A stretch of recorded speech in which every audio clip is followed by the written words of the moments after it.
Assessment. Determine the need for Leopold's maneuver. Assess the client's overall condition. Determine when the client last voided or was the last tested for urine analysis. Also determine the immunization history. If there is a history of abnormal fetal presentation in the family during pregnancy, and the last menstrual period and the expected date of confinement. For the planning, allow adequate time to prepare for the procedure. This must be performed during an antenatal checkup. Equipments: stethoscope, measuring tape, draw sheet or top sheet, and antibacterial hand spray. Good day, ma'am. I am Journalist T. Payawal from BSN 2B. I'm a student nurse from Nueva Ecija University of Science and Technology. Are you Mrs. Marilu Payawal? Okay, ma'am. So for today po, may 3 procedures tayo. First, the Leopold's maneuver. Second is the Fundic height measure. And third, the fetal heart rate. Yung Leopold's maneuver po, para po ma-determine natin kung ano po yung position ni baby. And yung Fundic height measure naman po, kung ano po yung height ni baby. And lastly, the fetal heart rate, yun naman po, to determine if good condition po yung heart ni baby. Will that be okay, ma'am? Okay, ma'am. So, may mga few questions lang po ako para po ma-assess kayo. Okay naman po ba kayo, ma'am? Do you have hypertension or diabetes? Kailan po kayo nagpa-urine test? Unang trimester po nung pagbubuntis ko.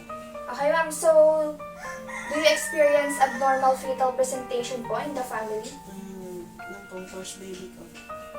Okay po, yung last menstrual period po and expected date of confinement. Ano po, nung huling mens ko, February. And yung due date po, ma'am? Hindi ko ba po alam po. Okay, for anything else, ma'am, I'll just close the window in order for you to have a privacy and perform hand hygiene for us to be safe from microorganisms. Will that be okay? Okay po.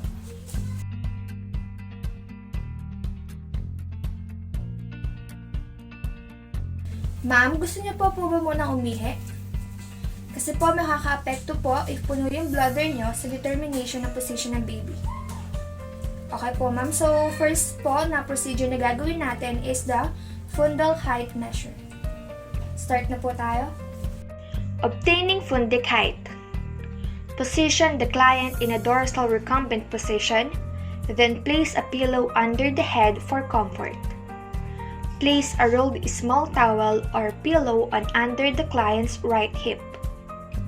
Ask the client to be still, with arms on the side. Drape the client with a draw sheet, exposed from below the breast to the symphysis pubis. Also determine the fundal height using the ulnar side of the palm. 24 weeks, level of umbilicus. Measure the fundal height using the measuring tape. Place the 0 lines of the tape on the superior border of the symphysis pubis. Stretch the tape across the abdomen's contour to the top of the fundus, along the middle line.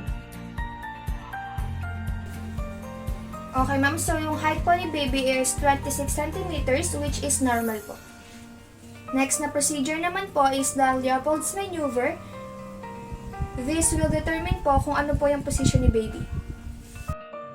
First maneuver, stand at the client's side and face the client. Palpate the fundus using both hands.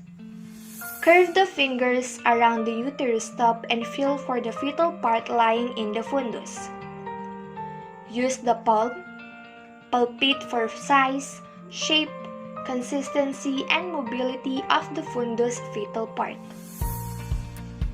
Second maneuver, place your hands on either side of the client's abdomen about midway between the symphysis, pubis, and the fundus.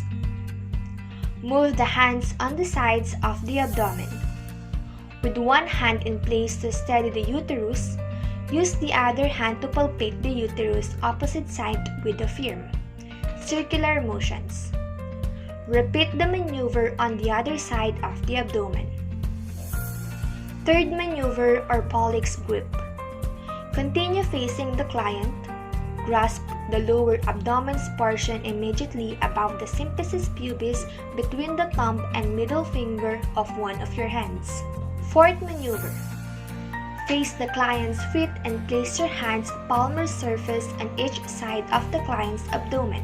Use both hands and palpate fetal head using pressing downward gently with your fingertips about 2 inches above the inguinal ligament. And last procedure naman po is the fetal heart rate, which determines naman po if good condition yung heart ni baby. Fetal heart rate auscultation. Place the belly side of the stethoscope chest piece on the fetus convex portion, closest to the anterior uterine wall. Listen by pressing in firmly and very gently. Count a full minute holding the stethoscope chest piece while the other hand feels for the client's radial pulse.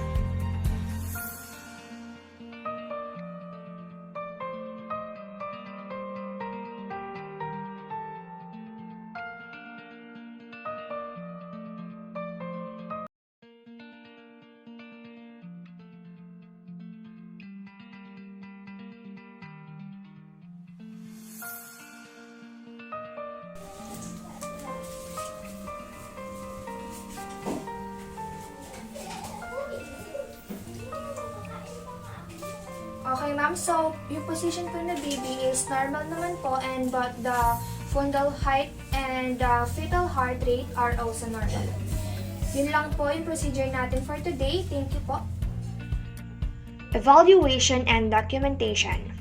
Document the procedure including the test performed and resulted in the client record using forms or checklists supplemented by narrative notes when appropriate. Notify the healthcare facility responsible regarding the results and inform the client regarding the findings. Perform a detailed follow-up based on findings that deviated from expected or normal for the client. Teach the client how to do proper follow-up and provide other appropriate instructions.